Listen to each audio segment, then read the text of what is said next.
నవరసంబులుకు నాట్య మయూరియై మూల శబ్దంబుల మోక్షహంస.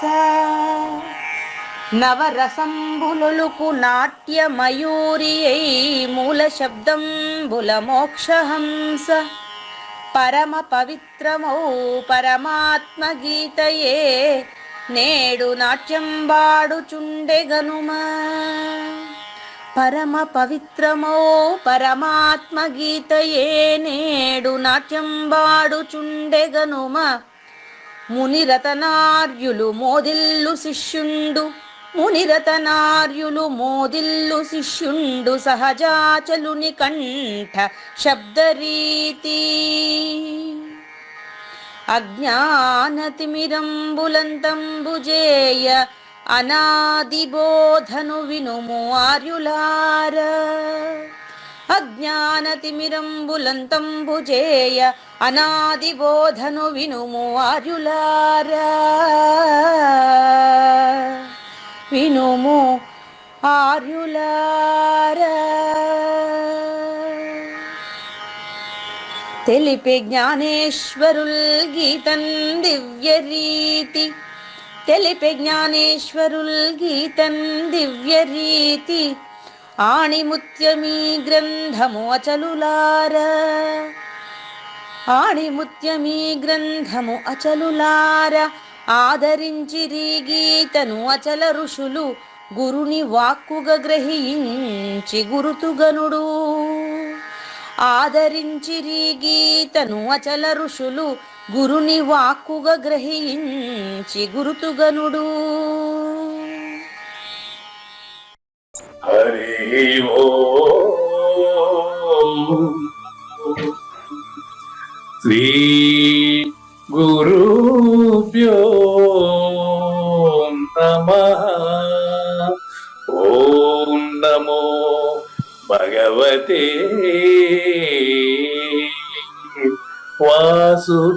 వాసుదేవాయ.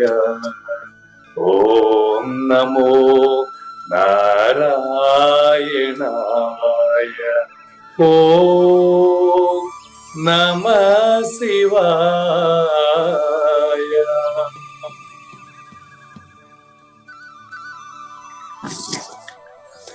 ఈ గీతా జ్ఞానగిర కార్యక్రమం మొదలై నిన్నటికి 1094 రోజులైందండి. ఈ రోజు 1095వ రోజు. ఈ గీతా జ్ఞానగిర కార్యక్రమం సంకల్పించి నిర్వహిస్తున్న శ్రీ విద్యాసాగర్ గురువు గారికి, శ్రీ వెంకటేశ్వర గురువు గారికి శ్రోతలందరి తరఫున ధన్యవాదాలు, వందనాలు.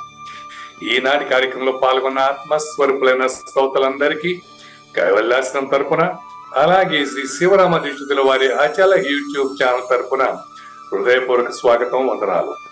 గురుదేవులు సహజాచల రాజయోగి శ్రీ పూజారి వెంకటేశ్వర గురువు గారిని కార్యక్రమం ఆరంభించమని కోరుతున్నానండి. సర్వము గురువుమయము, సర్వము గురువుమయము. భవరోగ వైద్యుడితడని తెలియుము, సకల విద్యల నిలయము. దక్షిణామూర్తి తడని తెలియుము. మూగవాణి మాటను, ఈ మూగవాణి మాటను శ్రోతలు కోటలు దాటించును. గురు కృపా సిద్ధితోనే నేనెంత ఆనందముందినానో. నిజయోగి శ్రీకృష్ణుడు, నిజ భక్తుడైనట్టి అర్జునుడు. వీరి సంవాదామృతం జనులార మన పాలిట అమృతం. వేదవ్యాసుడు దీనిని జనుల ఎద వికసించునట్లుగాను మహాభారతమందున వెలిగించే కోటి సూర్యుల వెలుగుతో నిత్య సత్య శాశ్వతమైన పరిపూర్ణంలో లేఖనే జరుగుతున్నట్లుగా తెలియబడుతున్న పవిత్రమైన శ్రీమద్ భగవద్గీత జ్ఞానేశ్వరీయ జ్ఞానయజ్ఞంలో ఈరోజు 1095 రోజు. అంటే కలియుగం ప్రథమ పాదం, జంబూద్వీపం, భరతవర్షం, భరతఖండం, ఇక్కడ శ్రీశైలానికి దక్షిణ భాగం, అంటే భారతదేశానికి దక్షిణ దిక్కులో ఉన్నటువంటి శ్రీకాళహస్తి, తిరుమల తిరుపతి పుణ్యక్షేత్రాల చెంత జరుగుతున్నటువంటి ఈ యొక్క జ్ఞానయజ్ఞము క్రీస్తు శకం 2024 మార్చి 4వ తేదీన శ్రీకృష్ణ దేశికేంద్రుల నేనన్న అహము అహమన్న నేను అనేటటువంటి కందపద్యంతో శ్రోతలందరికీ సాదర స్వాగత సుమాంజలి. శ్రీ గురుభ్యో నమః. శ్రీమద్భాగవత కృష్ణదేశిక ప్రభులు రచించిన 292 కందార్థ దరువులు సంపూర్ణంగా జ్ఞానయజ్ఞంలో రోజుకొకటి చొప్పున వ్యాఖ్యానించబడిన విషయం శ్రోతలకు విదితమే. ఈ కందార్థ దరువులను రచించిన 19 సంవత్సరాల వరకు అవి ముద్రణకు నోచుకోలేదని, వాటిలోని నిగూఢ భావాలను మరింత స్పష్టం చేస్తూ రచయిత క్షరాక్షరోపాధి ద్వయదోషరహిత పరమతత్వ కందములు 261 రచించారని, తదుపరి సద్గురు శుభాశీస్సులతో ఈ రెండూ కలిపి ఒకే పుస్తకంగా ముద్రించారని పెద్దలు చెప్పగా విన్నాం. పుస్తకం ఇప్పుడు మన భక్తులతో చాలా మంది దగ్గర ఉంది. ఈ కందపద్యాలు భగవద్గీతకు ఉత్తర గీత వలె సద్గురు భక్తులకు కందార్థ దరువులలోని ఎన్నో సమస్యలకు సమాధానమై విలసిల్లుతోంది.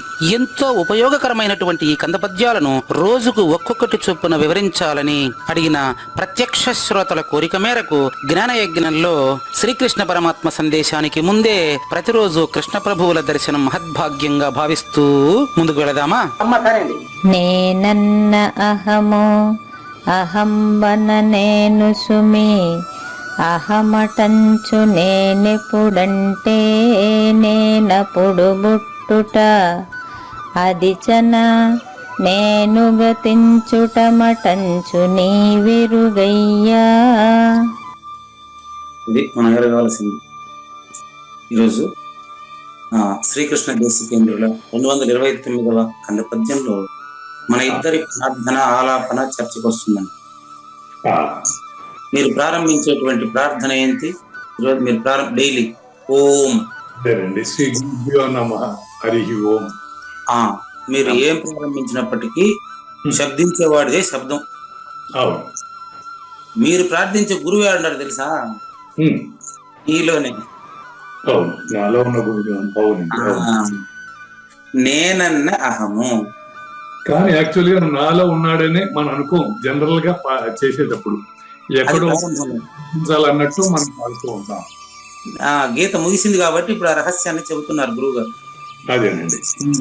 18వ అధ్యాయం 66వ శ్లోకంతో సర్వధర్మాన్ని పరిత్యజ్య అంటే ధర్మాలనంతా వదిలేయమని కాదు, ధర్మాల్ని మనసులో మాత్రమే వదలమని అర్థం. ఆచరిస్తున్నటువంటి ధర్మంలో కర్తను మాత్రమే వదలమని అర్థం అని 18వ అధ్యాయం 66వ శ్లోకంతో పూర్తయింది. కనుక మీరు ఓం శ్రీ గురుభ్యో నమః అని మీరు రెండవ మీకంటే వేరైన వ్యక్తిని మీరు ప్రార్థించారనుకోండి, మీరు మూడవడు అవుతారు. చెప్పాను మీకు, ఓంకారము ద్వితీయకము, ఓంకార రహితమే ప్రథమం అనకూడదు, ఉత్తమము.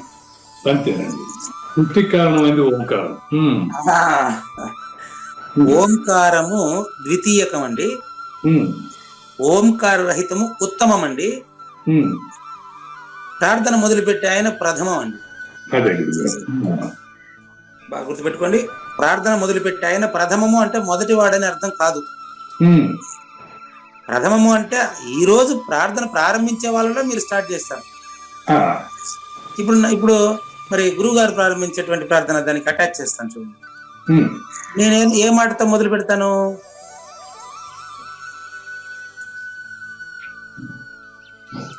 అదే మామూలు అచలం సంబంధమైన దాంట్లో మొదలెడతాను.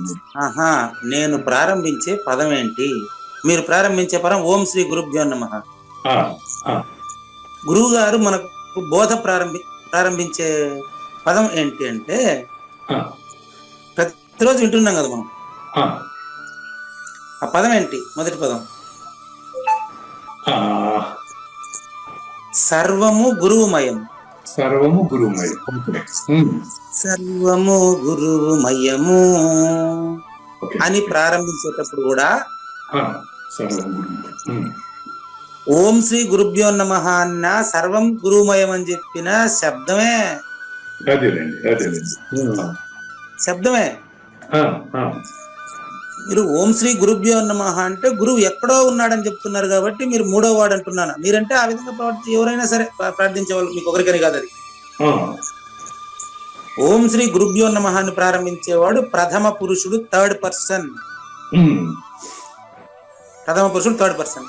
మీకు చెప్పే ఆయన అంటే మనకు చెప్పేటువంటి ఆయన సెకండ్ పర్సన్ లో ఉంటేనే మనల్ని ఫస్ట్ పర్సన్ లోకి తీసుకుని వెళ్ళగలుగుతాడు. ఉమ్, అది కన్ఫర్మ్. అది కన్ఫర్మ్. అందుకని మూడవ నేనులో ఉండే మీరు ప్రార్థించేది రెండవ నేను గురించి మాత్రమే. ఆ, ఈ ప్రెజెంటేషన్ మీకు నిన్న దేవయామిని అడిగిన ప్రశ్నకి ఇచ్చాను. కుడుపూడి నాగేశ్వరరావు గారు ఉంటే పెట్టండి, ఇప్పుడు అది క్లియర్ అయిపోతుంది. ఉమ్, నేనన్నా అహమన్నా రెండో నేనే. ఉమ్, మీరు మీరు చెప్పినా నేను చెప్పినా మూడో నేను రెండో నేనులో నుంచి మాట్లాడాల్సిందే.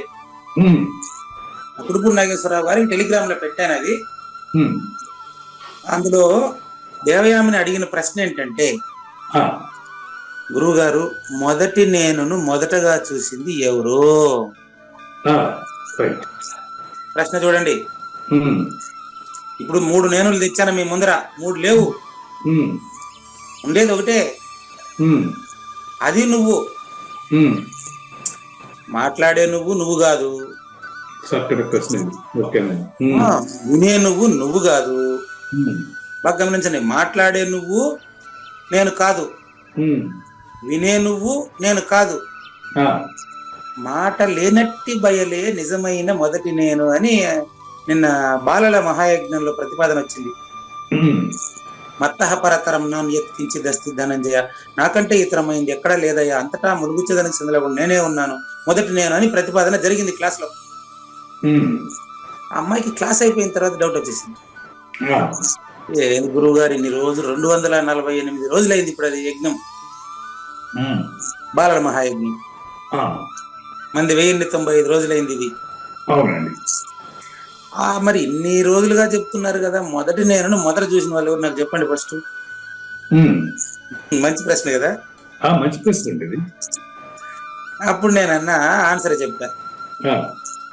ఆ, నిన్న గ్రూప్ లో కూడా పెట్టారు చూడండి, మీరుంటే ప్రజెంట్ చేయండి, లేకపోతే నేను ఎక్స్ప్లెయిన్ చేస్తాను. ఉమ్, కుడుపూడి నాగేశ్వరరావు గారు మీకు టెలిగ్రామ్ లో పెట్టాను. రాజుల నాగభూషణం గారు కూడా ప్రజెంట్ చేయొచ్చు, లేకున్నా పర్వాలేదు, నేను మీకు చెప్తాను.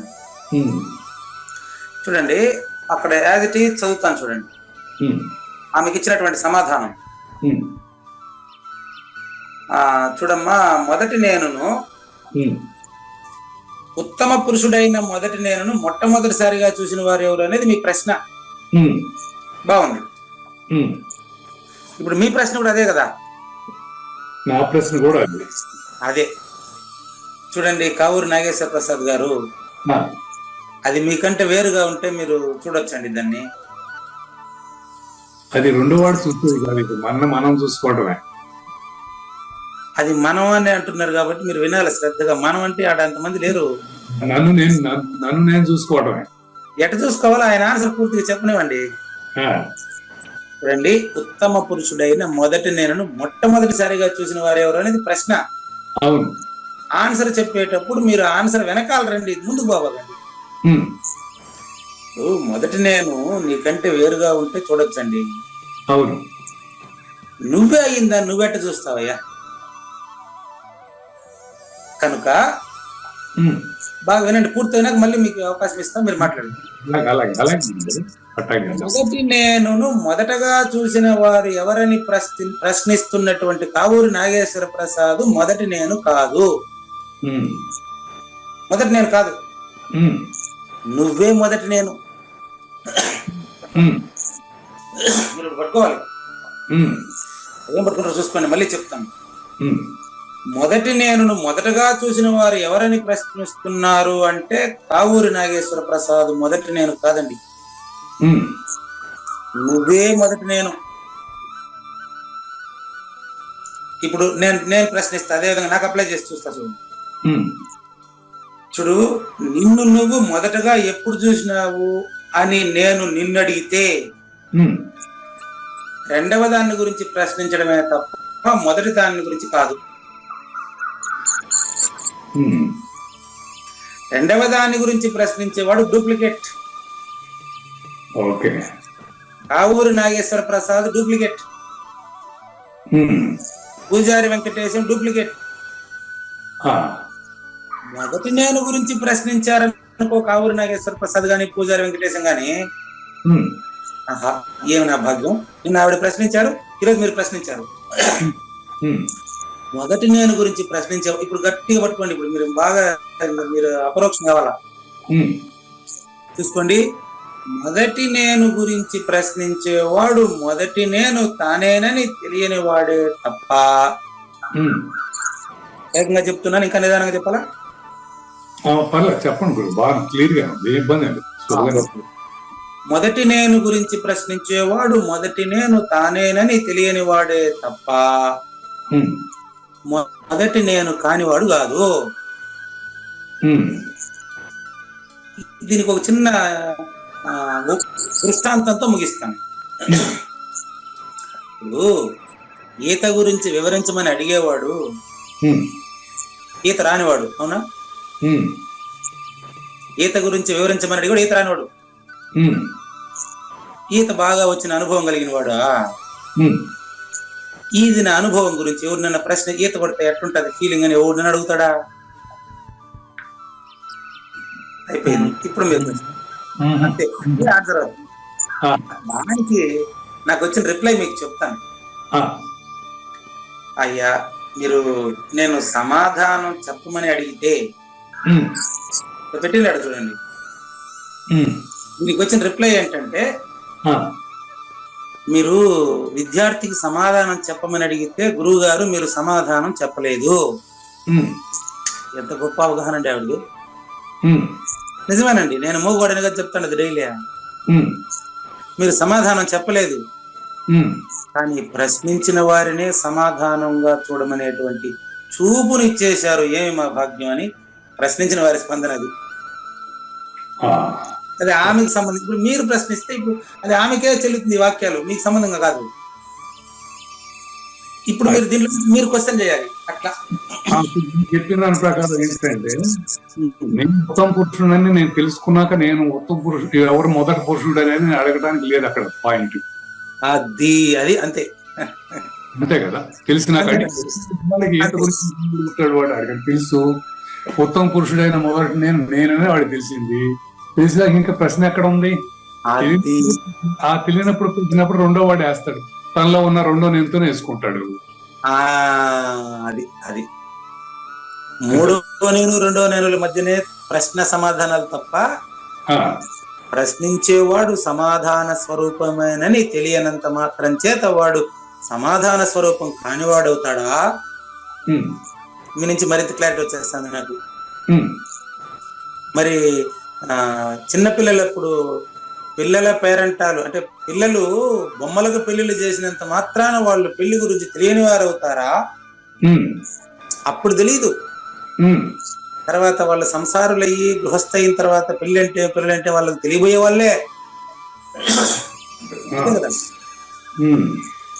ఆ విధంగా మొదటి నేను గురించి ఒక్కసారి తనలో అవగాహన జరిగితే మళ్ళీ అక్కడ ప్రశ్నించేవాడు కానీ ఇప్పుడు రండి కృష్ణ ప్రభువుల గారికి. ఇప్పుడు కృష్ణ ప్రభువులు చెప్పింది ఏంటంటే, ఏ ప్రశ్న వేసినప్పటికీ అది జన్మ. అంటే తెలిసిన వాడు తెలిసిన దాని గురించి అడగడం మీరు చెప్పింది అది.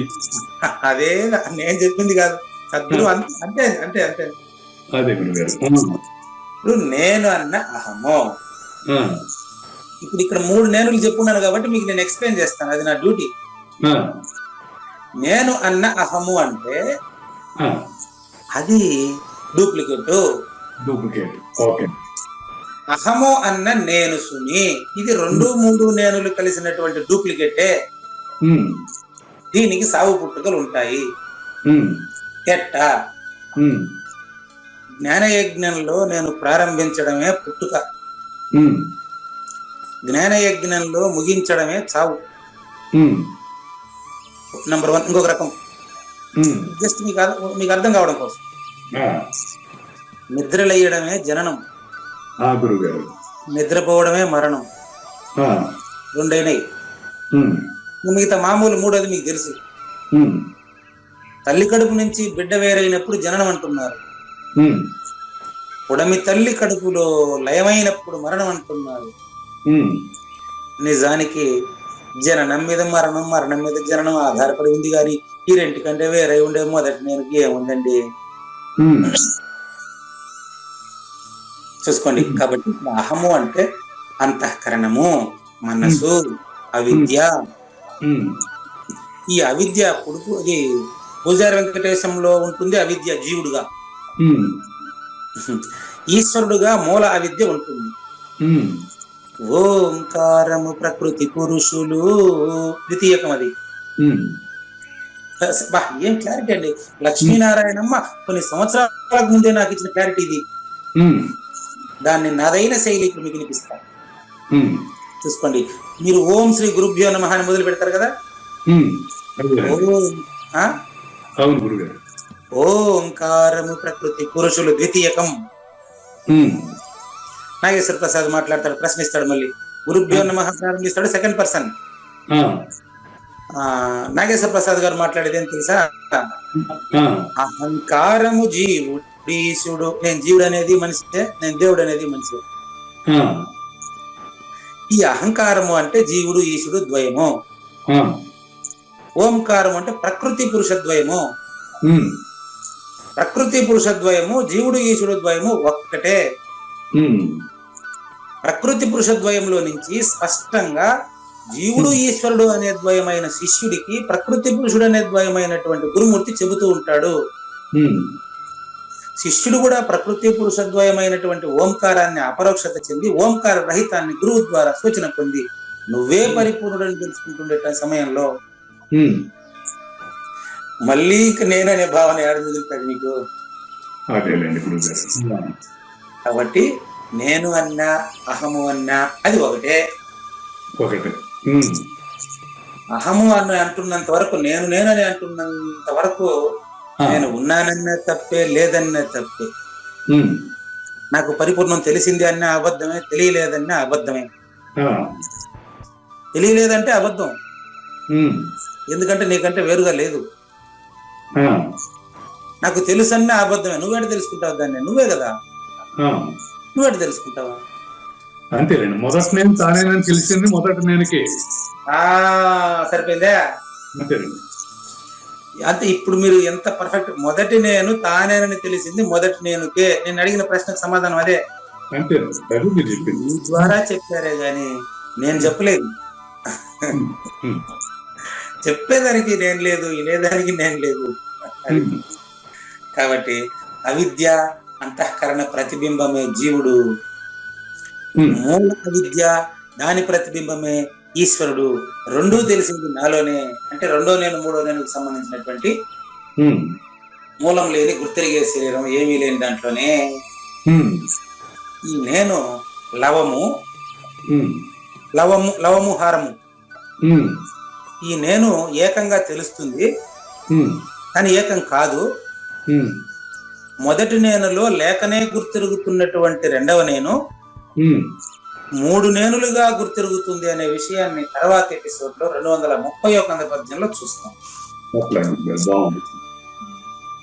రచయితకు ధన్యవాదాలు తెలియజేస్తూ అద్భుతమైనటువంటి శ్రీమద్ భగవద్గీత సాక్షాత్తు బ్రహ్మజ్ఞానమైనటువంటి మోక్ష సన్యాస యోగంలో 69వ శ్లోకంలో ఉన్నాం. నిన్న మనం కర్మయోగం పునాది, జ్ఞానయోగం దాని భవనం అని తెలుసుకున్నాం.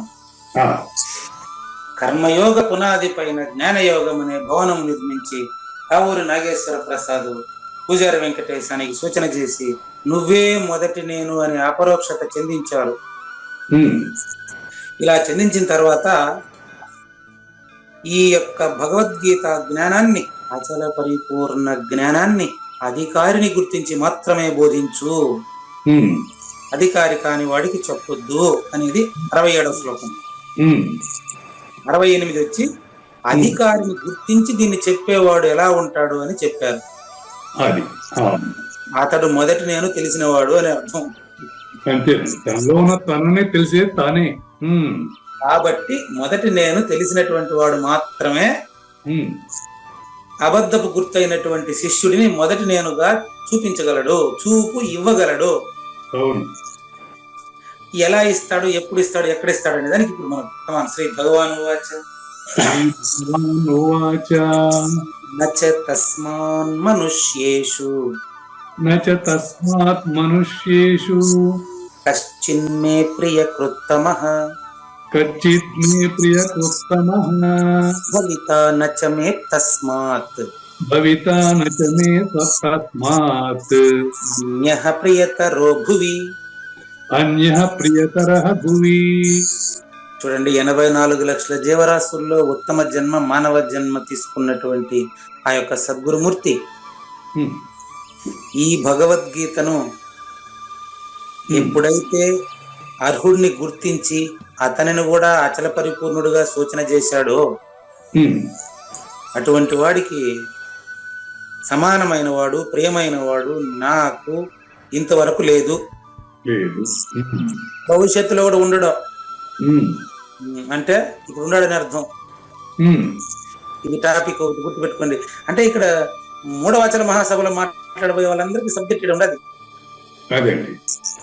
సనాతనము ఏదో, నిత్య నూతనము అదే, ఈ సబ్జెక్ట్ ఉంది ఆచరణ మహాసభల్లో. ఒకదానికి టాపిక్ నిత్యానంద మిట్టపల్లి కృష్ణమూర్తి గారు ఎంచుకున్నారండి మొదటి దాన్ని. చాలా సంతోషం, వారికి ధన్యవాదాలు తెలియజేస్తున్నాం. మిగతా 9 అంశాలు కూడా అందరూ ఎంచుకుంటే నేను మౌనం వహిస్తాను. కాబట్టి చూడండి, ఇక మీకు సనాతనము ఏదో, నిత్య నూతనము అదే. మొదటి నేను ఏదో, కావూరి నాగేశ్వర ప్రసాద్ అదే, వాడే వీడు వాడు కాదు. అంతేనా? తన గురించి తెలిసి తనకే వేరే ఇంకోటి గారు తెలుస్తుంది. ఇప్పుడు చెప్పండి, రెండో వాడు ఉంటే కదా తెలిసేదానికి. కాబట్టి వాడే వీడు వాడు కాదు. అంటే పోను బాగా అర్థమైపోయింది అనుకోండి. మళ్ళీ పెడుతున్నాడు ఆయన. మళ్ళీ ఒకసారి గుర్తు చేద్దాం. మానవ జన్మ పరమార్థం ఏమిటి? మిట్టపల్లి కృష్ణమూర్తి గారు నిత్యానంద. స్వవిచారణ అంటే ఏంటి? గురుని చేరిన శిష్యుని శ్రద్ధ భక్తి ఎట్టుండాలి? గురు సూచన అంటే ఏంటి? అసంగం లేదా అస్పర్శ అంటే ఏంటి? అనుమన ధనంలో అంటే ఏవి, వాటిని ఎలా సమర్పించాలి? సద్గురుని మంత్రోపదేశం తర్వాత అది మాంసపిండం కాదు మంత్రపిండం అంటారే, నిజమేనా? ఎట్లా? గురు శిష్యుల నడుమ బోధకు కావాల్సిన వ్యవధి ఏమైనా కాల వ్యవధి ఏమైనా ఉందా? అది ఎంత కాలం? 3 సంవత్సరాల 4 సంవత్సరాల? ఇది ఎంత కాలం? ఎట్లా? అది బాగుంది. పూర్ణ బోధ అధికార పత్రం ద్వారా గురువు అయిపోతాడు ఆయన. ఈయన చేసేస్తాడా? ఈయన ఆయన్ని చేస్తే అదేమనకుండా లేదు. కాబట్టి ఇవన్నీ తెలుసుకోవాలంటే ముందు మనిషిగా తెలియాలి. కాబట్టి మానవీయ విలువలను కూడా ఒకరు వివరించండి. ఇది ఈ 10లో ఒకటి అయిపోయింది, మిగతా 9 ఉండాలి. 12 మంది వక్తలు ఉన్నాం కదా, 12 మంది వక్తలు 10 అంశాలే ఉంది అని ఏం అవసరం లేదు. మిట్టపల్లి కృష్ణమూర్తి గారు మొదటి అంశం ఎంచుకున్నారు కదా, ఈ 9, 10 అయిపోయిన తర్వాత మిగతా వాళ్ళు ఎంచుకున్న అంశాల్లోనే ఏదైనా కూడా ఎంచుకోవచ్చు. కాబట్టి 12 మంది వక్తలకు స్వాగతం. ఇప్పుడు మనం జ్ఞానేశ్వరి చెబుతున్నటువంటి 69వ శ్లోకం భావం చూద్దాం. మీకు ప్రతిపదార్థం అయిపోయింది చూడండి. తస్మాన్ మనుష్యేషు, మనుష్యులలో ఈ యొక్క భగవద్గీత జ్ఞానాన్ని ఉపయోగించి ఒక మానవుడిని పరిపూర్ణుడిగా తీర్చిదిద్దుతున్నటువంటి వాడి కంటే ఇష్టమైనటువంటి వాడు, ప్రేమైనటువంటి వాడు, హితుడు నాకు ఇంతవరకు లేదు, భవిష్యత్తులో రాడు. అంటే అది మీరని అర్థమే కదా. ఇప్పుడు ప్రస్తుతం ఉండేది నాకు మీరే కదా. అంటే మీరు పరిపూర్ణులేనని నిర్ధారణ, మీరు కాదనేదానికి లేదు, అవుననేదానికి కూడా లేదు. కాబట్టి చూసుకోండి, ఇట్టి పురుషుడు కావూరి నాగేశ్వర ప్రసాద్ గారు కేవలము దేహాకారం అనే అలంకారాన్ని ధరించి చూచుటకు పూజారి వెంకటేశం కంటే భిన్నుడిగా కనిపిస్తున్నాడు గాని ప్రజలకి అతడు నా హృదయం కంటే దగ్గర ఉన్నాడు. ఆ, ఆ ఊరి నాగేశ్వర్ నిన్న చెప్పాను మీకు, నేను ఏడున్నానని చెప్పాను, మీ సహస్రాలు ఉన్నానని చెప్పినాను. అవును, గురువు ఎప్పుడు అంతే కదా. నా హృదయం కంటే దగ్గర కదా అది. అవును. సహస్రారం అంటే మీ నెత్తి మీద అనుకునేరు. ఉమ్, సహస్రారం అంటే సృష్టిలో అత్యున్నత పదవి అని అర్థం. అది మూలం. ఆ అచ్యుత ముకుంద మాధవ అంటారే ఆ పదవి అది. అది ఆ, అచ్యుత అంటే తన చ్యుతము అంటే తన పదవి నుంచి వీడిపోవుట. ఆ, అచ్యుతుడు అంటే తన పదవి నుంచి ఎప్పుడు జరగనటువంటి వాడు అచల పరిపూర్ణుడు. ఆ, కాబట్టి చూసేదానికి జ్ఞానయజ్ఞంలో నాకంటే కావూరు నాగేశ్వర ప్రసాద్ భిన్నంగా కనిపిస్తాడు గాని ఉమ్, ఏదో ఆయన ప్రశ్నిస్తున్నాడు, ఈయన ఆన్సర్ చెప్పేస్తున్నాడు అని చాలా మంది అనుకుంటారు. అది తప్పు. ఉమ్, ఆయన ప్రశ్నిస్తాడు కాబట్టి ఆయనకు అనుకూలంగా ఆయనలో నుంచి ఆన్సర్ చెప్తున్నాడు పూజారి వెంకటేష్ కూడా. ఆ, వాళ్ళిద్దరు ఒకటే. ఒకటేనా? అందులో డౌటే ఉంది. ఉమ్, ఉమ్, ఒకటే ఉంది. అది ఇది మనకు ఆయన ఎవరు విద్యాప్రకాశం తీసుకొని చెప్తాడు. ఉమ్, వ్యాసుడు రాసినాడు, కృష్ణుడు చెప్పినాడు, అర్జునుడు ఇన్నాడు అని అనుకునేరు. తప్పు తప్పు. ఆ, భగవద్గీత రాసింది కృష్ణుడు, వినింది కృష్ణుడు, చెప్పింది కృష్ణుడు అంటాడు ఆయన. అది నేను వేరు అనుకున్నాడికి ఆ భగవద్గీత. ఆ ఎవరికి? నేను వేరు అని అనుకున్నవాడికి Bhagavad Gita. Very clear, very clear. నేను వేరు అనుకున్న వాడికి భగవద్గీత, నేనే మొదటి నేను అనుకునే వాడికి వాడే భగవద్గీత. అంతే, ఇంకా అవసరంలే. డౌటే లేదు. ఉమ్, కాబట్టి దేహాకారంగా మీకు తెలియబడుతున్నటువంటి మాట్లాడుతున్నటువంటి కావూరు నాగేశ్వర ప్రసాద్ నాకంటే భిన్నుడుగాడు. ఉమ్, ఆ, నాకు ఆయన ఎంత దగ్గర తెలుసా? ఉమ్, మట్టికి కుండకి ఉన్నంత దగ్గర, ఉమ్, బంగారానికి నగలకి ఉన్నంత దగ్గర, అవును. అంత దగ్గర. కాబట్టి నాకు ఆయన ఎంత ప్రియుడు అంటే ఏం చెప్పమంటారు చెప్పండి. నన్ను కడతెచ్చడానికే నాగేశ్వర ప్రసాద్ అనే అవతారం ధరించాడు. ఏం చెప్పండి చెప్పండి. అట్లే ఉంది కానీ గురుగారు ఇక్కడ విషయం వచ్చింది అని చెప్తున్నాను. జ్ఞానేశ్వరికి చెప్పే అధికారత్వం ఎవరిచ్చారు? ఎవరికి? జ్ఞానేశ్వరికి ఇంత గొప్ప జ్ఞానం మనకు అందిస్తున్నారు వారు. అవును. అధికారత్వం ఎవరి నుంచి పొందారు వారు? మంచి ప్రశ్న అండి. నిన్న దేవయామని వేసిన ప్రశ్న మీరు వేస్తున్నారు. ఇప్పుడు ఆ, ఇప్పుడు మీకు అడుగుతున్నా అదే ప్రశ్న. ఉమ్, మీకు ప్రశ్నించే అధికారం ఎవరిచ్చారంట? మీరే ఇచ్చారు. మరి ఆయనకు నేనే. మీరే అంటే ఏది? రెండో నేనా మొదటి నేనా? రెండు నేనే. రెండో నేను ఎక్కడి నుంచి ఇస్తుంది? మొదటి నెలకి రెండో నెలకి సంబంధం లేదు కదా. కానీ ఇందాక మీరు అధికారత్వం గురించి, అధికార పత్రం ఇస్తే వాళ్ళు బోధించవచ్చా అనే దాని గురించి చెప్తున్నాను. జ్ఞానేశ్వరి ఎలా వచ్చింది అనేది నాకు అర్థం కాని విషయం. అదేనండి. ఓహో, మీరు ఆ విధంగా జ్ఞానేశ్వరికి అధికార పత్రం ఎవరు ఇచ్చారని వాళ్ళ గురువు పేరు అడుగుతున్నారా? దాని దృష్టిలో నేను అడుగుతున్నాను గురుగారు. చెప్తానండి. వాళ్ళ గురువు పేరు గహినీనాథుడు అండి. ఆహా, వాళ్ళ గురువు వాళ్ళన్న సొంత అన్నేనండి. ఆ, వాళ్ళు అన్నదమ్ముళ్ళు, వాళ్ళ అన్ననే గురువుగా ఎంచుకున్నాడు ఆయన. వాళ్ళ చెల్లెల పేరు ముక్తాబాయి. ఓకే. వాళ్ళ అన్ననే గురువుగా ఎంచుకున్నాడు. వాళ్ళ అన్న పేరుతోనే ఇక్కడ ఉంది కదా నివృత్తినాథుడు ఆయన దీక్షానామం. వాళ్ళ వాళ్ళ వాళ్ళ అన్న పేరు ఓకే, నివృత్తినాథుడు. ప్రతి అధ్యాయం చివరికి వస్తుంది అది. అయితే పేరుకు నివృత్తినాథుడు అని చెప్తున్నాడు గాని మొదటి నేను లేకనే అబద్ధపు గుర్తుతో మూగవాని మాటను. మీకు పూజారి వెంకటేశం మోగవాడు అని మొదట సర్టిఫై చేసుకుని దిగుతాడు జ్ఞానయజ్ఞంలో. పూజారి వెంకటేశం మోగవాడు అయినప్పుడు పూజారి వెంకటేశానికి అధికారం ఇచ్చేటవాడు జ్ఞానేశ్వరి ఎట్టవుతాడు, కావూరి ఎట్టవుతాడు, మరి తలపల మురతను ఎట్టవుతాడు? క్లారిటీ వస్తుంది. ఈ తలపల మురతనం గాని పూజారి వెంకటేశం గాని ఇదంతా థర్డ్ పర్సన్. కానీ మీలో పలికించే మరి గుండ్రత్నం గారగా ఏమండి, మీలో పలికించే గుండ్రత్నం గారు అన్నప్పుడు మరి అధికార పత్రం ఆయన మీకు ఏనండి. నేను ఫస్ట్ మోగోడు అంటాను, మరి మోగోడు ఎట్ట పలుకుతాడు చెప్పండి? మంచి ప్రశ్న. ప్రతి చివరి అంటాను ఆ మాట ఏమని, శ్రీకృష్ణుని పలుకును. మరి తలపల మునిరత్నమే పూజారి వెంకటేశం చేత పలికించాడంటాను. అది అడుగుతున్నారు మీరు. అవును, అధికార పత్రం ఆయన ఇచ్చినట్టేగా. అవునండి, ఆయన ఇచ్చినట్టు భావించేటువంటి వాడు థర్డ్ పర్సన్ అండి. తలపల మునిరత్నం చెప్పినాడు, పూజారి వెంకటేశం ఇంటున్నాడు అంటే ఈయనేవాడు మూడోవాడు అవుతాడు.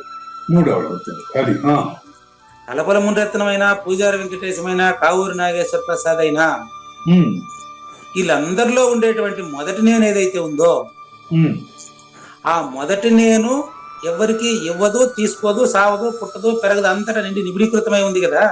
ఆ, అది తెలిసినటువంటి వారు ఇచ్చినటువంటి జ్ఞానం మన మీరు చెప్పినట్లుగా తలపల మునిరత్నం గారి ద్వారా అందినప్పటికీ ఆ, నేను ఆయన ప్రార్థన చేసేటప్పుడు ఆయన రూపం నాకు ఎందుకు మెదులుతుంది, ఆయన రూపం నాకు మెదిలితే నేను రెండోవాడు అవుతాను. ఆ, ఆయన పేరు చెప్పుకున్నప్పటికీ, ఆయన ఫోటో మా ఇంటి ముందర పెట్టుకున్నప్పటికీ, బయట గేటుకు శ్రీ సద్గురు నిలయమని రాశానండి. ఆ, ఇంటి ముందర ఎవరబ్బా ఈ సద్గురు, ఈయన ఎప్పుడు సద్గురు అయినాడని అందరూ అనుకుంటారని గుమ్మం ముందర ఆయన ఫోటో పెట్టాను. ఆ, ఆయన ఫోటో పెట్టాను, సద్గురు నిలయం అని రాశాను. ఎందుకు? వచ్చే వాళ్ళ కోసం, అది ఉమ్, నా కోసం కాదు. అదేనండి. అంటే అర్థం ఏంటి? సద్గురు నిలయం అని రాసినప్పటికీ, తలపల మునిరత్నం గారిది ఇల్లు అన్నప్పటికీ, ఉమ్, ఆయన ఏ రోజైనా నేను పిలుస్తాను ఆయన వచ్చినాడు ఇంటికి? లేదు. ఆయన బోధించింది ఏంటి మనకు? నాయన, నేను ఈ పూరిపాకలోనే, రేకుల షెడ్లోనే తనువు చాలించబోతున్నాను. ఉమ్, ఆకాశమే నా పైకప్పు, భూమియే నా పాదాలు. ఉమ్, నాకు నువ్వు ఆర్థికంగా సహాయం చేయవలసిన అవసరం లేదు. ఉమ్, నీ ఇల్లు నా ఇల్లు అని ఉంటే అది రెండో వస్తువు అవుతుంది. ఉమ్, నేను ములుగుచ్చేదానికి సందు లేకుండా ఉండే తత్వం కదా అంతేనండి. ఆ, అని చెప్పి ఆయన ఇక్కడికి రాలేదు. ఉమ్, ఉపలబ్ధి స్థానము అంటారు. ఉపలబ్ధి స్థానము ఉదాహరణ కోసం మాత్రమే తలపల మునిరత్నము, విద్యాసాగర్ గారు, మరి విద్యాసాగర్ గారు కర్త అని చెప్తాం. ఆయన నువ్వు అడగండి, ఆయన కర్తను ఒప్పుకోడు. ఆయన అవును. మిమ్మల్ని అడిగితే మీరే కర్తను ఒప్పుకోరు. ఎవరు ఒప్పుకోండి, ఎట్లా ఒప్పుకుంటాం? అందుకని అదే చెప్పేది, నేను కర్తన్నా తప్పే, కాదన్నా తప్పే. ఉమ్, కాబట్టి సద్గురుమూర్తి నాలో పలికిస్తున్నాడు అంటే అది తలపల మునిరత్నం కాదు, కాదు, శివరామ దీక్షితులు కాదు, కాదు. శ్రీకృష్ణ పరమాత్మ కాదు, ఉమ్, ఆయనకు పేరు లేదు, ఉమ్, అన్ని ఆయనే అయి ఉన్నాడు. ఉమ్, అంటే విడివిడిగా ఇవి కాదు, ఉమ్, సమిష్టిగా కూడా కాదు. ఉమ్, ఎస్టీ సమిష్టి అని విడిగేసేదానికే కాదు, ఉమ్, కానీ ములుగుచ్చేదానికి సందు లేకుండా అంతటా ఆయనే ఉన్నాడు. ఉన్నాడు. ఓకే అండి. ఆ, 21 మంది పేర్లు చెప్పమంటాడు ఆయన. ఆయన ఎవరంటే ఇక్కడి నుంచి కాదు కాదు అని ముందుకెళ్తే మొదటి పేరు ఎవరున్నారు? దక్షిణామూర్తి. దీన్ని అమ్మాయికి ఎక్స్ప్లెయిన్ చేశానన్నా, అది ఇప్పుడు చేయాలి మీకు కూడా. ఈ దక్షిణామూర్తి, శ్రీ మహావిష్ణువు, సూర్య భగవాన్ అనేది ముగ్గురు కూడా కల్పిత పాత్రలండి. ఉమ్, ఈ డౌట్ మీకు కూడా ఉండదని నాకు ఇప్పుడు అర్థమైంది. ఉమ్, సూర్య భగవానుడు అంటే నాగేశ్వర ప్రసాద్లో ఉండే బుద్ధి అండి. ఉమ్, శ్రీ మహావిష్ణువు అంటే అందులో ఉండే అశరీరుడు అండి. అశరీరుడు. ఓకే. అశరీరుడు, బుద్ధి. ఓకే. అశరీరుడు. ఓకే. దక్షిణామూర్తి అంటే అర్థం చెప్తానండి, దాంట్లో 2 అర్థాలు చెప్పాల్సి ఉందండి. బుద్ధి. సూర్యుడు బుద్ధి, విష్ణు అశరీరుడు. ఓకే. మీకు నేను ఇప్పుడు దక్షిణామూర్తి అంటే ఏంటో చెప్పబోతున్నానండి.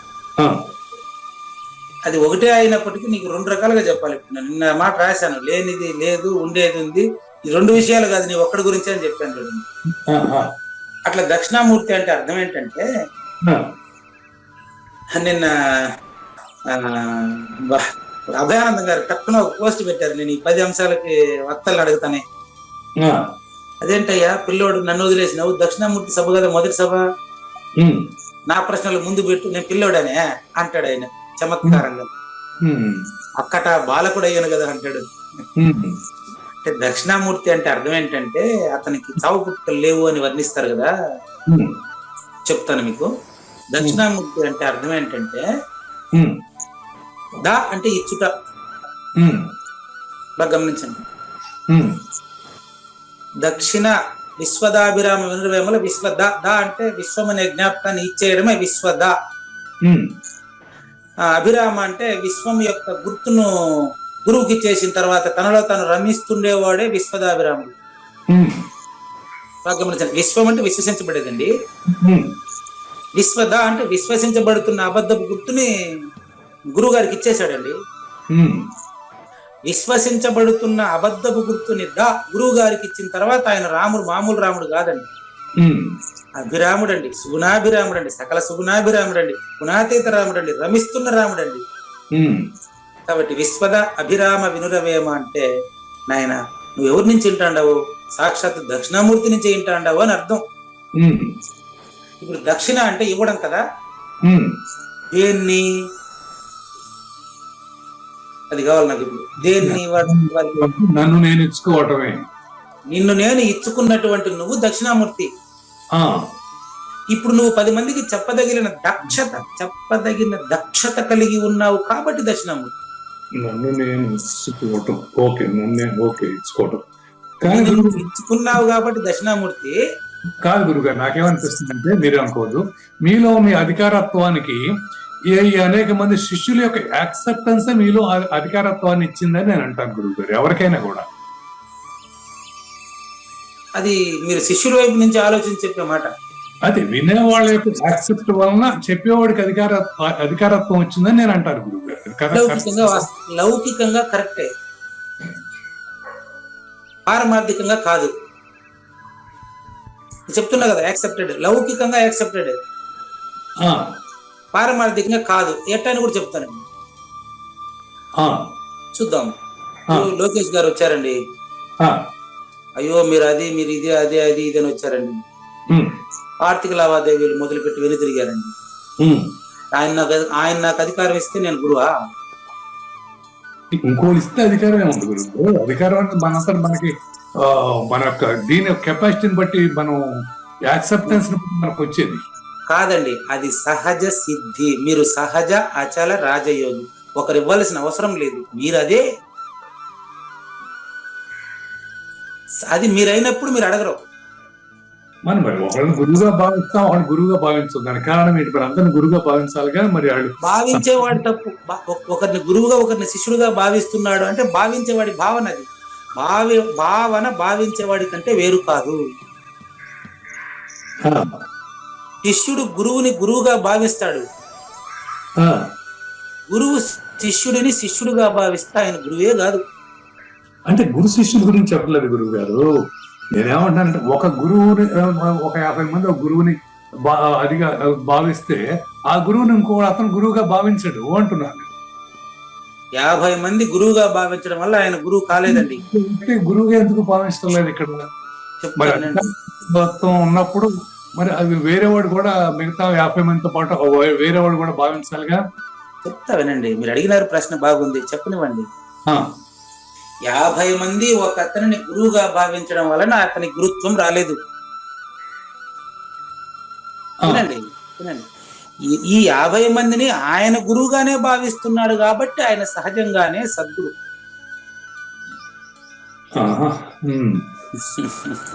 ఇప్పుడు ఎవరైనా సరే సద్గురు ఎట్టుంటాడంటే, అక్కడ ఆ నామరూపాలకు సంబంధించిన అబద్ధపు గుర్తు అతని దగ్గర లేదు.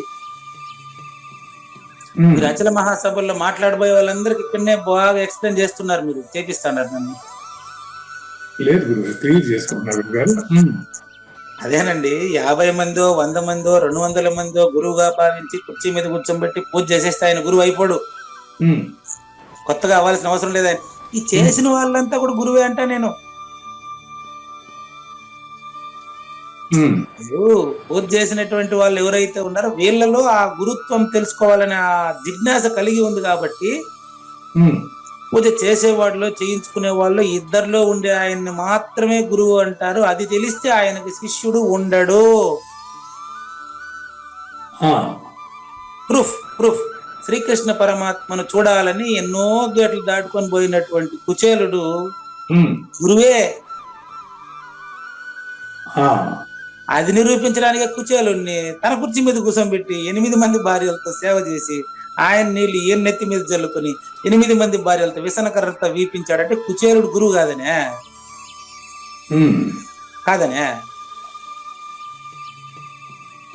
కుచేలుడు గురువు కాదా చెప్పండి? ఏమండి, అలా అనుకోవట్లేదు. కుచేలుడిని గురువుగా మీరు అనుకోవట్లేదు? అనుకోను. కృష్ణుడు కూడా ఆయన గురువు అని అనుకున్నాడని అనుకోవట్లేదు. కేవలం అతని మీద ఉన్న అవాజ్యమైన ప్రేమ. ఓకే, అయితే మీకు మరో ఎగ్జాంపుల్ రావాల్సిందే. నన్ను తలపల మునిరత్నం గారి దగ్గర 4 అక్షరాలు నేర్చుకున్న తర్వాత కొంతమంది విమర్శించడం, కొంతమంది అంటే సబ్జెక్ట్ తెలిసిన వాళ్ళు కొంతమంది బాగా చెప్తున్నాడు అనడం, బాగా చెప్పలేదు అనడం. నా దగ్గర 50-50 ఉండేదండి.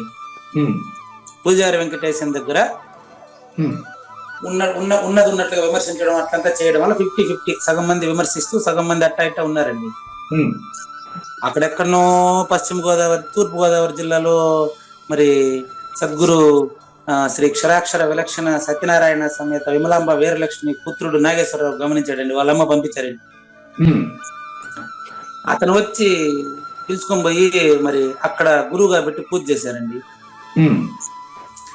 ఇప్పుడు అక్కడ నేను చెప్పిన మాట, ఆ సభలో చెప్పిన మాట ఇది. అసలు నాకు ఏమీ తెలియదు. గురువు గారి మాటలు 4 మాటలను తీసుకొని నేను ఏదో 4 మాటలు మాట్లాడుతా ఉన్నా, అడిగిన వాళ్ళకి అడిగినట్టు చెప్పుకుంటా ఉంటే ఈ కుచేలుని తీసుకొని వచ్చి ఈ ద్వారకాలో పట్టాభిషేకం చేసినటువంటి వాళ్ళు మరి సాక్షాత్తు శ్రీకృష్ణ పరమాత్మ కుటుంబమే కదా ఇది అని చెప్పానండి నేను. ఇప్పుడు చెప్పండి, వాళ్ళు గురువా నేను గురువా? మీరు చెప్పండి. మీలో గురుత్వం కనపడింది కనుక అతను గురువుగా భావించాడు. అదే కదా ఇంచేపు నేను చెప్పింది కూడా. ఇప్పుడు పూజారి వెంకటేశంలోని గురువుని వాళ్ళు చూశారు, పూజారి వెంకటేశాన్ని కాదు. అవును, సరిపోయింది కదా. ఇప్పుడు నేను మరి కావూరి నాగేశ్వర ప్రసాద్ నేను ఎందుకు చూస్తా? కావూరి నాగేశ్వర ప్రసాద్ లో నన్ను ఈ విధంగా బోధనా కత్తికి పదును పెడుతున్నటువంటి జ్ఞాన యజ్ఞాన్ని 3 సంవత్సరాలుగా ప్రపంచం నలుమూలల దిశల వ్యాప్తి చేసినటువంటి సద్గురుమూర్తిని చూస్తాను కానీ కావూరి నాగేశ్వర ప్రసాద్ నేను చూస్తానా? కాబట్టి గురుత్వం అనేది ఒకరిస్తే రాదు. మరి అంత స్పష్టంగా ఒకరిస్తే రాదన్న 50 మంది ఇస్తే మాత్రం ఎట్లొస్తుంది? 50 మంది కూడా మీరు వినే చెప్పేది మాకు అవగతం అవుతుంది కనుక మేము సరెండర్డ్. మీకు అధికారత్వం మీకు వచ్చేసింది. కాదండి 100 మంది 5-6 వేల మంది పూజించే ఆయన కూడా ఆశీర్వాదం చేసే చేతికి బంగారు కడియం ఉంటేనే నీ ఇల్లు బంగారం అవుతుందంటే ఇప్పుడు ఆయన గురువు అయిపోతాడా? అట్లా ఎందుకు అవుతారు గురువు గారు? ఎగ్జాంపుల్ చెప్తున్నా మీకు. ఎగ్జాంపుల్ వాళ్ళు ప్రొఫెషనల్ గురువులు, నిజ గురువులు కాదు. మరి అదే నిజ గురువు అబద్ధ గురువు ఇద్దరు వచ్చినారు ఇప్పుడు మీ దగ్గర. అది మీ దగ్గర 2 ద్వయం తెప్పించేదానికి ఈ మాట అన్నా నేను. ఆర్టిఫిషియల్ గురువు జ్ఞానయజ్ఞంలో ఎంతో మంది వింటున్నారని రోజు భగవద్గీత ఒక శ్లోకాన్ని వ్యాఖ్యానం చేసేసి నేను నా ఫ్లాట్ లో బిల్డింగ్ కట్టుకునేదానికి నేను బ్యాంక్ అకౌంట్ నెంబర్ మీకు ఇస్తే అప్పుడు నేను గురువు అయిపోతానా? చెప్పండి మీరు. ఇప్పుడు 10 మంది గురువులు అని చెప్పినంత మాత్రాన్ని వాడు గురువు కాడండి. నాకు ఫోన్ చేస్తారు, పలానా ప్లేస్ లో గీతా మందిరం కట్టేస్తున్నామండి, మీరు ఒక రూమ్ వేసేయండి దీంట్లో, మరి మీరు డిగ్రీ కాలేజీ ప్రొఫెసర్ కదా అంటారు. ఫోన్ చేస్తారు నాకు. ఎట్లా ఇది ఎట్లా మీరే చెప్పండి. వాళ్ళు నేను స్పష్టంగా చెప్తున్నా కదా ఆర్థిక లావాదేవీలు లేవని. కాబట్టి ఒకరిస్తే గురువు అయ్యేది కాదు, ఒకరు తీసేస్తే గురువు కాకుండా పోయేది కాదు. గురువు అనేది నిశ్చల తత్వం అండి. కాబట్టి మనకు గీత అయిపోయిన తర్వాత కూడా విమర్శలు వద్దని ఆయన ఓకేనా? అంటే దీంట్లో ఎడిటింగ్ అంతా ఉండదు. మళ్ళీ ఇవన్నీ ఎట్లా యథాతథంగా మీరు యూట్యూబ్ లోకి వచ్చేస్తాయి. ముందుకెళ్దామా? తప్పకుండా. ఒకరు ఇవ్వడం వల్ల గురుత్వం రాదు. సహజంగా మీరు గురువే. ఈ ఆడియో వినబోతున్నటువంటి ప్రతి ఒక్కరూ కూడా తాను గురువు అని తెలిసినంత వరకు రెండవది ఉంటది. తెలిసిన తర్వాత రెండోది ఎట్టుంటది? జ్ఞాన కర్మ నిష్ఠుడు మీరు. తాపసులందరిలో నాకు పరమ ప్రియమైనటువంటి పురుషుడు మీరు. అంటే మీరు స్త్రీ అయ్యేంటో కూడా నేను ఇదే మాట పురుషుడనే అంటాను. పుంస్త్వం గురించి చెప్పాను మీకు. కాబట్టి పుంస్త్వము అంటే వేదాన్ని అవగాహన చేసి నిజాన్ని తెలుసుకునే ఆ ప్రియత్వమే పుంస్త్వం. ఈ భూతలమున నాకు ఇంకా ఎవ్వరూ కనిపించరు. అంటే మొదటి నేను చూస్తున్నట్లు నేను అడిగిన ప్రశ్నకు సమాధానం ఇందులో ఉండేట్టుగా ఉందండి. దేవయామని అడిగిన ప్రశ్నకు ఆన్సర్ ఉండేట్టుగా ఉండదు. మొదటగా చూసిన వారు ఎవరు? నేనే. ఆన్సర్ అదేనేమో, నాకు తెలియదు. ఇప్పుడు గురువు గారు అయితే చెప్తారు, నేనేంటి చెప్తాను సాధ్యం కాదు. కాబట్టి ఈ భూతలమున నాకు రెండో వాడు కనపడడు కాబట్టి నేను మాత్రమే ఉండేది. కృష్ణ పరమాత్మ మాట అండి ఇది, దక్షిణామూర్తి స్వరూపమైన మాట అండి, సద్గురు మాట అండి ఇది. అది దీన్ని మీకు 7 దృష్టాంతాలు ఎక్స్ప్లెయిన్ చేస్తాడు. 7 పోలికలు, 7 ఉపకథ 7 చూసుకోండి. ఎవరైతే ఈ జ్ఞాన యజ్ఞంలో ఎంతో మందికి గీతా కథనాన్ని తన స్వంత అనుభవంతో స్పష్టంగా చెబుతున్నాడో, ఐశ్వర్యవంతుడైనటువంటి బోధైశ్వర్యవంతుడైనటువంటి తన మనస్సున పూర్తి అయిన ప్రేమను కలిగి అనన్య భక్తులకు అనన్యతను ప్రతిపాదన చేసి అత్యంత శాంతిపూర్వకంగా మహాత్ముల సభలో ఈ అంతర్జాతీయ వేదిక పైన గీతా పాఠం చెబుతున్నాడో అది నెంబర్ 1. ఇదంతా కావూరి నాగేశ్వర ప్రసాద్లో ఉండే గురుమూర్తికి దృష్టాంతాలే. నెంబర్ 2, కొత్తగా ఆకులు చిగురించడం వల్ల వృక్షము ఎంత ఆనందపడుతుందో ఆ విధంగా భక్తులందరినీ పులకింపజేసిన వాడు ఎవడో. చూడండి, మీ ప్రశ్నల వల్లే కదా ఇంతమంది ఆన్సర్లు వినగలిగారు. అట్టి భక్తుల్ని పులకరింపజేసిన వాడు ఎవడో, ఆయన కావూరి నాగేశ్వర ప్రసాద్ కాదు, ఆయనే గురు. 2 అయిందండి. నెంబర్ 3, మందవాయువు వీచడం వలన వృక్షములను ఊపురీతిన. వసంత ఋతువులో మందవాయువు చల్లని గాలి చిన్నగా వీచడం వల్ల వృక్షాలంతా ఎంత హాయిగా ఊగుతాయో ఉయ్యాలోగినట్టుగా, ఆ విధంగా తన భగవద్గీత బోధ చేత ప్రశ్నోత్తరాల చేత ప్రజలందరినీ మైమరపింపజేసిన వాడు ఏ కావూరి నాగేశ్వర ప్రసాద్ లో అయితే ప్రశ్నిస్తున్నాడో ఇది నెంబర్ 3. నెంబర్ 4, ఆ వృక్షములందలి ఫలములు రసముల చేత నిండుదనంగా కనిపించినట్లుగా వింటున్న ప్రతి ఒక్కరిని అచల పరిపూర్ణులుగా తయారు చేసిన వాడు ఎవడో, ఇది నెంబర్ 4. నెంబర్ 5, కోకిల యొక్క పంచస్వరము వలన, కోకిల యొక్క పంచస్వరము వంటి స్వరముతో ఎవడైతే ప్రజలందరి హృదయాలలోనూ సద్గురుమూర్తిగా ప్రతిష్ఠించబడ్డాడో. నెంబర్ 6, ఎవరైతే భక్త మండలి అనే ఉద్యానవనం అనే వసంత కాలము వలె ఎవడైతే వసంత ఋతువు ప్రవేశిస్తే ప్రకృతి పులకించినట్టు భక్తుడి మనసులో సద్గురువుగా పులకించబడుతున్నాడో, ఇది నెంబర్ 6. నెంబర్ 7, సాధు జనుల అంతర్జాతీయ సభలో కేవలము దక్షిణామూర్తి స్వరూపమైనటువంటి, కేవలము మొదటి నా స్వరూపమైనటువంటి మొదటి నేను పట్లనే ఎవరైతే దృష్టి పెట్టాడో, మొదటి నన్నే ధ్యానించి తను ఏమాత్రం కర్తృత్వం లేకుండా మూగవాడుగా ప్రకటించి ఎవరైతే దీన్ని గీతా పద్యాలనేటువంటి రత్నాలను చంద్రుడు ఆకాశంలో ఉదయించగానే చకోర పక్షి ఎలాంటి ప్రతిఫలాన్ని పొందుతుందో, చకోర పక్షి ఎట్లాగైతే చంద్రుడిని ఆస్వాదిస్తుందో ఆ విధంగా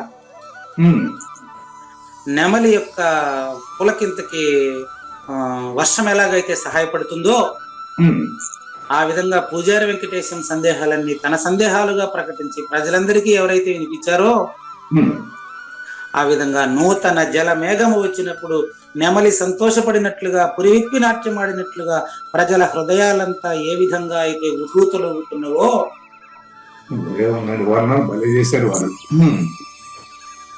అటువంటి వాడు రెండోవాడు ఎవడున్నాడు? అట్టి పురుషునితో సమానమైన వాడు నాకు ఇంతకు ముందు లేదు, భవిష్యత్తులో రాడంటే ఇప్పుడు నువ్వే కదా తండ్రి. నాకు ఇంత ప్రియమైన వాడు ఇంకెవరు లేదండి. ఒకరు భావించడం వల్ల నేను గురువు కాదండి. గురువు కంటే ప్రియమైన వాళ్ళు ఎవరు అవుతారు? గురువు. మరి గురువును ప్రేమించేవాడు గురువే. బిడ్డను ప్రేమించేది తల్లి బిడ్డ కంటే వేరుగా ఉందా? లేదు. అట్ట అది తల్లి ప్రేమ లాంటిదే గురువు ప్రేమ. బిడ్డ క్షేమాన్ని కోరని తల్లి ఉంటుందా? మరి శిష్యుడి క్షేమాన్ని కోరని గురువు ఉంటాడా? ఉండడు. అటు కాదు, అది శిష్యుడిని గురువుగా చూడని గురువు కాదు. ఇది వ్యతిరేకం. శిష్యుని గురువు ఎక్కడ వస్తాను గురుగారు? మిమ్మల్ని చూడమని నేనే అడిగినానండి. శిష్యుని గురువుగా చూడకపోతే అతను గురువే కాదంటున్నాను కదా. అది యాక్సెప్టబుల్ కనుక మిమ్మల్ని యాక్సెప్ట్ చేయమని చెప్పలేదండి. ఆవూరి నాగేశ్వర ప్రసాద్ యాక్సెప్ట్ చేయడు, పూజారి వెంకటేశం యాక్సెప్ట్ చేయడు. కానీ అంతటా ఉండేటువంటి మొదటి వాడు యాక్సెప్ట్ చేయడానికి రెండోది లేదు. కాబట్టి ఇంత ప్రేమైన వాడు ఇంకా ముందు భవిష్యత్తులో కూడా రాడు. ఎందుకంటే అతను ఒకడే వచ్చేదానికి యాడ్ నుంచి వస్తాడు, ప్లేస్ యాడుంది. భవిష్యత్తులో వచ్చేదానికి ప్లేస్ లేదు. ములుగుచేదానికి సంది లేకుండా నువ్వే ఉండేది అంతటా. నీకు మినహా రెండోది లేదు. ఇది తప్ప ఏమీ లేదని మొదటిది మొరపెట్టుచుండు. కాబట్టి ఓ కావూరి నాగేశ్వర ప్రసాద్ గారు గీతార్థంతో మహాత్ములకు అతిథి సత్కారం అనర్చారండి మీరు. మరి మిమ్మల్ని ఇప్పటి వరకు కూడా ఎల్లప్పుడూ కూడా లోకులందరి తరపున నా హృదయంలోనే ఉంచాను. మీకు ఒక్క కావూరి నాగేశ్వర ప్రసాద్ ఒక్కరికైనా ఇదే భగవద్గీత? అందరి తరపున మిమ్మల్ని నా హృదయంలో ఉంచా. నాగేశ్వర ప్రసాద్ అని కాదు, మిమ్మల్ని పెట్టుకునేది హృదయంలో నేను. ప్రతి మానవుడు తరించిపోతాడు, అందరూ నా స్వరూపమే అని కదా మీ ప్రశ్నల కాన్సల్ చెప్తాండి. ఈ విధంగా మన ఇద్దరిలాగా నేర్చుకునే ఇద్దరికి ఫలితం ఏంటి అనేది 70. మన ఇద్దరికి ఫలితం ఏందో చెప్తారు ఆయన. మన ఇద్దరికి అంటే కావూరి నాగేశ్వర ప్రసాద్కి పూజారి వెంకటేశానికి అనుకోబాకండి. వక్తకు శ్రోతకు నేర్పించేవాడు నేర్చుకునేవాడు ఇద్దరు గురుస్వరూపమేనండి. శ్రీ భగవాన్ వాచ శ్రీ భగవాన్ అధ్యేష్యతే చ య ఇమం ధర్మ్యం అధ్యేష్యతే చ యః ఇమం ధర్మ్యం. అలా యావత్ వచ్చేసింది చూసారా? యావత్ వచ్చేసింది అంటే చూడు, ధర్మం వేరు ధర్మ్యం. ధర్మ్యం అంటే పరిపూర్ణం. సంవాదమావయోః సంవాదం అవయోః. మంగళం అమ్మ కానండి. జయ మంగళం నిత్య శుభమంగళం జయతు జయ మంగళం మహోత్సవ మంగళం. జయ మంగళం నిత్య శుభమంగళం జయతు జయ మంగళం మహోత్సవ మంగళం. శ్రీమించున చలంబు సూచించినటువంటి దక్షిణామూర్తికి దండమిడుతూ, శ్రీమించున చలంబు సూచించినటువంటి దక్షిణామూర్తికి దండమిడుతూ, శ్రీ మహావిష్ణువు సూర్య భగవానుడు యాజ్ఞవల్కి జనక రాజ ఋషికి. జయ మంగళం నిత్య శుభమంగళం జయతు జయ మంగళం మహోత్సవ మంగళం. అయం వ్యర్థ బాహ్య కోపి నభవతి అనే సుఖయోగి సాంది పరుసుల వరుస. అయం వ్యర్థ బాహ్య కోపి నభవతి అనే సుఖయోగి సాంది పరుసుల వరుస. దీనినే శ్రీకృష్ణ పరమాత్మ వద్దనే ఎరిగరిగిన ఉద్ధవార్జునులకు. జయ మంగళం నిత్య శుభమంగళం జయతు జయ మంగళం మహోత్సవ మంగళం. శ్రీ అల్లమా ప్రభు బసవేశ్వరుండును బ్రహ్మానంద రామానంద స్వామి. శ్రీ అల్లమా ప్రభు బసవేశ్వరుండును బ్రహ్మానంద రామానంద స్వామి. నవరసాలు లిఖించు నాట్యమయూరిగా గీతను మలచిన జ్ఞానేశ్వరులకు. జయ మంగళం నిత్య శుభమంగళం జయతు జయ మంగళం మహోత్సవ మంగళం. కబీరు దాసుడు సహజానంద గురుడు రామావధూతయు రాజితముగా. కబీరు దాసుడు సహజానంద గురుడు రామావధూతయు రాజితముగా. అంబికా శివయోగి శ్రీవేమన నిరంజన వెంకయ్య తిరువెంగళార్యులకును.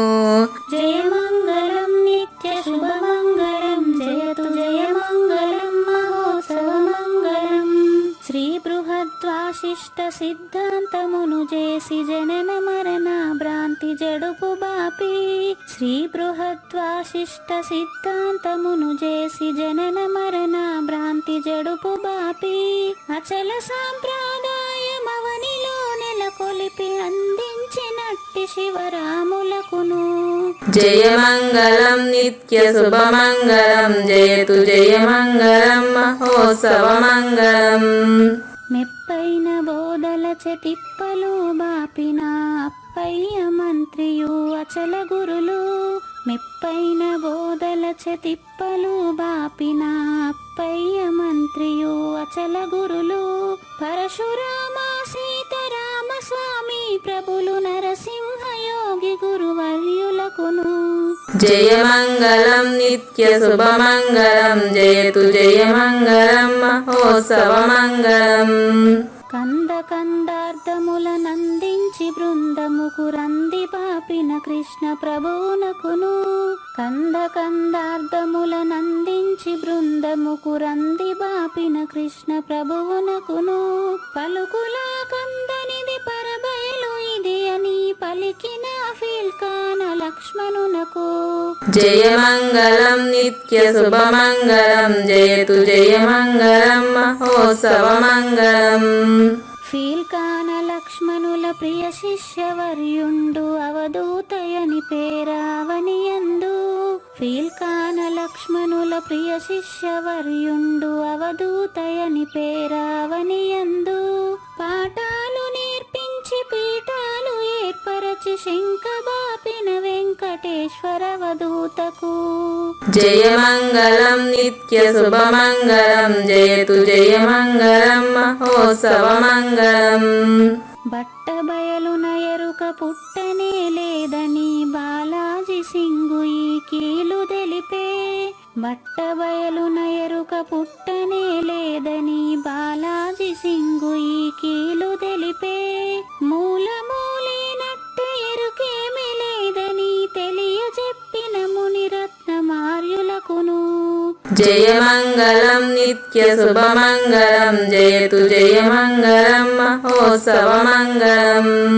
నరస్వప్నము వంటి సురస్వప్నమిది అని పరిపూర్ణ దర్శినిని ప్రకటపరచి నరస్వప్నము వంటి సురస్వప్నమిది అని పరిపూర్ణ దర్శినిని ప్రకటపరచి సహజాచల రాజయోగి సద్గురు కృపచ సాంప్రదాయక గురుల సరసన జేరే జయమంగళం నిత్య శుభమంగళం జయతు జయమంగళం మహోత్సవమంగళం. నిష్కల్మషానంద నిజ గురుని శిష్యుండు లింగమూర్తి లిపిని పొందుపరచి నిష్కల్మషానంద నిజ గురుని శిష్యుండు లింగమూర్తి లిపిని పొందుపరచి కార్వేటి నగరము పురవాసుడైనట్టి పూజారి వెంకటేశునకంకితం బిది జయమంగళం నిత్య శుభమంగళం జయతు జయమంగళం మహోత్సవమంగళం. జయమంగళం నిత్య శుభమంగళం జయతు జయమంగళం మహోత్సవమంగళం. జై సద్గురు ప్రభు మహారాజ్ కి జై. జై గురుదేవ్ అండి. శ్రోతలందరి తరపున వెంకటేశ్వర గురు గారు ధన్యవాదాలు చెప్తూ శాంతి మంత్రం. పూర్ణమదః పూర్ణమిదం పూర్ణాత్ పూర్ణముదచ్యతే పూర్ణస్య పూర్ణమాదాయ పూర్ణమేవ అవశిష్యతే. ఓం తత్సత్. ఓం శాంతి శాంతి శాంతి. హరి ఓం. న తద్భాసయతే సూర్యో న శశాంకో న పావకః యద్గత్వా న నివర్తంతే తద్ధామ పరమం మమ.